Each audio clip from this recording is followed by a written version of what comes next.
और भी भयावह हो गया। अब सरकार ने न मजदूरी के लिए कुछ किया, न अस्पताल को बेहतर बनाई गई, और हम लोगों की जो मांग रही है कि भाई प्रतिदिन जो है रैंडम टेस्टिंग होनी चाहिए। रैंडम टेस्टिंग लगभग प्रतिदिन 30,000 होना चाहिए, लेकिन बिहार जो है सबसे पिछड़ी राज्य है।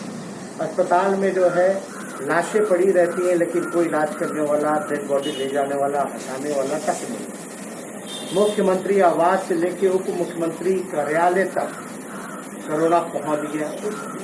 पूरा सचिवालय, कई मंत्री, कई विधायक, पार्टी ऑफिस, बीजेपी की स्थिति तो ये हो गई कि 100 सैंपल लिया गया, जिसमें कि 75 लोग जो हैं पॉजिटिव पाए गए। ये वर्चुअल रैली कर रहे हैं, संक्रमण और फैला रहे हैं बीजेपी के लोग। ये कौन से जमात के लोग? ये जो 100 में से 75 जो पॉजिटिव हुए, कौन से जमात के लोग? कौन कोरोना फैला रहा है? हम तो ये बीजेपी के लोगों से पूछा, आप लोगों को चुनाव की चिंता, यहाँ लोग मर रहे हैं। हम लोग लगातार कहते रहे हैं कि जान है तो जहां है, और ये लोग चुनाव की तैयारी अपनी कर रहे हैं, ना कि बिहार के लोगों का ध्यान रख रहे हैं। बेहतर अस्पताल व्यवस्था करानी चाहिए, टेस्ट की प्रॉपर व्यवस्था करानी चाहिए, वेंटिलेटर की व्यवस्था करानी चाहिए, पीपीई किट जो है डॉक्टर को धरना देना पड़ता है कि भाई उनको उपलब्ध करा दिया जाए पीपीई किट, मास्क, सैनिटाइजर।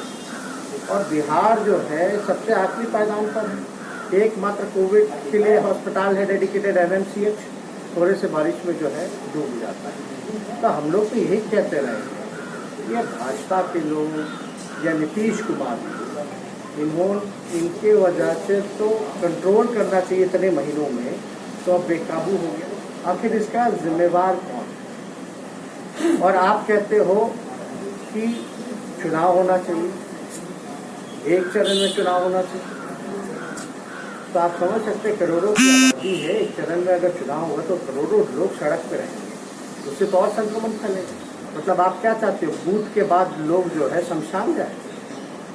क्या लाश के ढेर पे चुनाव कराना ठीक रहेगा? अगर बीजेपी को, हम तो चुनाव आयोग से मांग करते हैं कि बिहार में लॉकडाउन इसलिए बढ़ाया जा रहा है क्योंकि भयावह स्थिति है, लोग मर रहे हैं।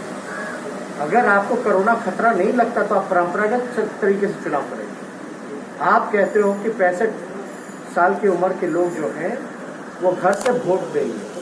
मेरा सवाल है कि 65 साल के ऊपर वाले लोग चुनाव लड़ सकते हैं, लेकिन घर में बैठ के वोट देंगे? चुनाव कैसे लड़ सकते हैं?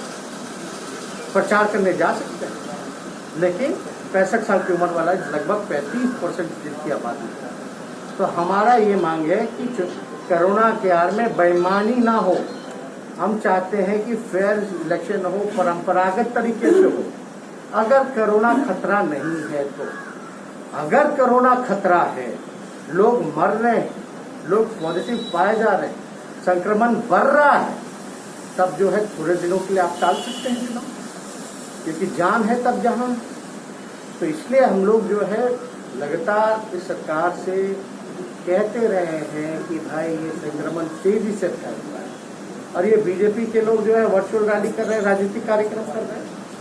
मजदूरों के लिए, इनके लिए कुछ करने के लिए कुछ नहीं था, टिकट का पैसा नहीं दे पाए ये लोग, बल्कि और गरीबों का खून चूसने का काम किया। भूखे नंगे लोग जो हैं सड़कों पे चलते रहे, पीड़ित लाचारित लोग।